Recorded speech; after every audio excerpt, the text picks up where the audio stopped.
আপনার যেমন হইতেছে আপনি মনে 3 দিন ধরে কিছু খান না। আর ভাই কোয়েন না কিছু, 3 দিন ধরে কিছু খাই না। আমাকে 10 টাকা দিলে খুব ভালো। আচ্ছা ভাই দিতেছি, দাঁড়াও।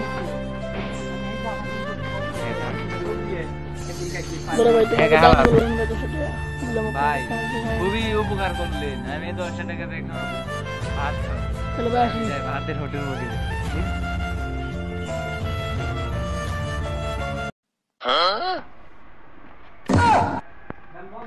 ধান্দাবাজি দেখেছেন কিভাবে ধান্দাবাজি করে? তুমি এখন চলে গেলে তো আমরা একটু সামনে থেকে ঘুরে আসি। এই তুই না, তুই কইলি আমার 3 দিন লেগে খাই নাই, তুই বিড়ি খেতেছ। আল্লাহর পোলা।